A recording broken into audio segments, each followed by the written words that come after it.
മണ്ണ് ദൈവത്തിന്റെ ദാനമാണെന്നും അതിനെ ഫലഭൂയിഷ്ടമാക്കേണ്ടത് മനുഷ്യരാണെന്നും പാലാ രൂപത അധ്യക്ഷൻ മാർ ജോസഫ് കല്ലറങ്ങാട്ട്. കത്തോലിക്ക കോൺഗ്രസ് പാലാ രൂപതയുടെ ആഭിമുഖ്യത്തിൽ നടന്ന കർഷക സംഗമവും അടുക്കളത്തോട്ട മത്സരത്തിലെ വിജയികൾക്കുള്ള സമ്മാന വിതരണവും രാമപുരം സെന്റ് അഗസ്റ്റിൻ ഓഡിറ്റോറിയത്തിൽ ഉദ്ഘാടനം ചെയ്ത് പ്രസംഗിക്കുകയായിരുന്നു മാർ കല്ലറങ്ങാട്ട്. നമ്മൾ കുർബാനയിലും കറസൂസ പ്രാർത്ഥനകളിലുമൊക്കെ അപേക്ഷിക്കുന്നതും പ്രധാനമായിട്ടും ഇതുപോലുള്ള കാര്യങ്ങൾക്ക് വേണ്ടിയാണ്. നെസ്റ്റോറിയസിൻ്റെ കുർബാനക്രമത്തിലും അങ്ങിങ്ങായിട്ട് തേഡോറിൻ്റെ ക്രമത്തിലുമൊക്കെ പ്രത്യേകിച്ച് നെസ്റ്റോറിയസിൻ്റെ നല്ല കാലാവസ്ഥയ്ക്ക് വേണ്ടി, ഫലഭൂയിഷ്ടിയുള്ള മണ്ണിന് വേണ്ടി, വിളവുകളുടെ സമൃദ്ധിക്ക് വേണ്ടി എല്ലാം നമ്മൾ പ്രാർത്ഥിക്കുന്നുണ്ട്. അത് ഏറ്റവും പ്രധാനപ്പെട്ട കേന്ദ്രസ്ഥാനത്ത് അത് ഓർത്തെടുത്ത് നമ്മൾ കുർബാനയായിട്ട് അർപ്പിക്കുകയാണ്. അവിടെയാണ് കർഷകരുടെ കഠിനാധ്വാനത്തിൻ്റെയും നല്ല കാലാവസ്ഥയുടെയും നല്ല മണ്ണിൻ്റെയും ഫലസമൃദ്ധിയുടെയും ഒക്കെ കാര്യങ്ങൾ നമുക്ക് കാണാനും മനസ്സിലാക്കാനും ഒക്കെ സാധിക്കുന്നത്. നമ്മുടെ യൂത്തിന് മണ്ണിനോട്, ഭൂമിയോട് കൂടുതൽ താല്പര്യം ഉണ്ടാകണം. ഭൂമി ഭാരവും ഭണ്ണവുമായിട്ട് കരുതുന്നവരാണ് നമ്മുടെ മക്കളിൽ ഏറിയ പങ്ക്.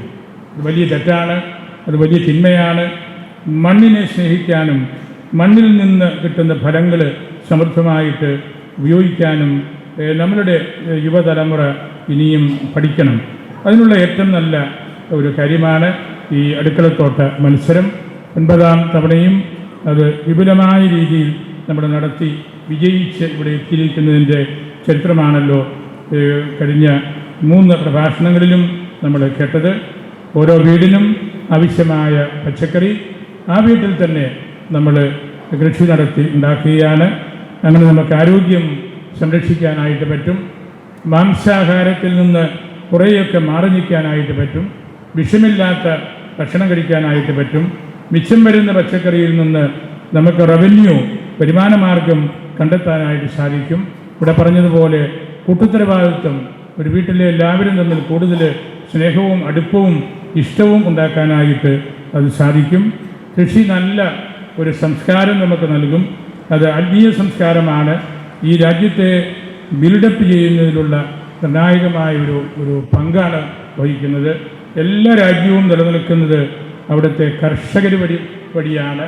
കർഷകരെയാണ് ഫ്രണ്ട് സീറ്റിൽ ഇരുത്തേണ്ടതെന്ന് നമ്മുടെ രാജ്യത്തിൻ്റെ നേതാക്കന്മാരെല്ലാം എപ്പോഴും പറയുന്നതിൻ്റെ കാരണവും മറ്റൊന്നല്ല.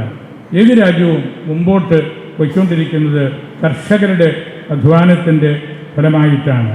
അതുകൊണ്ട് നമുക്ക് ഫലപ്രദമായ രീതിയിൽ നമ്മുടെ സമയം ചെലവഴിക്കാനും ഈ മണ്ണിനെ ഫലഭൂയിഷ്ഠമായിട്ട് നിർത്താനും നമ്മളുടെ ഈ പച്ചക്കറി തോട്ട മത്സരം, അടുക്കളത്തോട്ടം എന്ന് നമ്മൾ അടുക്കള ഭാഷയിൽ പറയുന്ന കാര്യത്തിന് ചെയ്യാനായിട്ട് സാധിക്കും എന്ന് നമ്മൾ തിരിച്ചറിയണം. രൂപതയിലെ വിവിധ ഇടവകകളിൽ നിന്നുമായി മത്സരത്തിൽ പങ്കെടുത്ത 10,000-ൽ പരം പേരെ പിന്നിലാക്കി ബീന മാത്യു വെട്ടിക്കത്തടം കർഷക ശ്രേഷ്ഠ പുരസ്കാരം നേടി.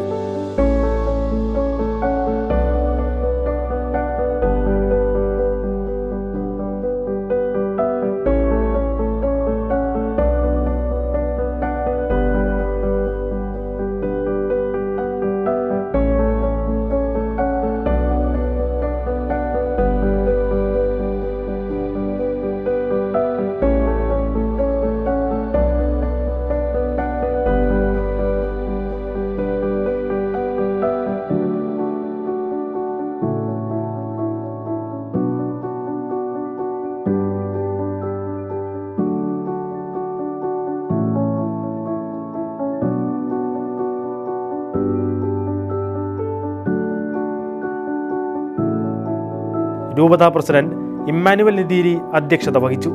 രൂപതാ director doctor George Varghese Njarakkunnel ആമുഖ പ്രസംഗം നടത്തി.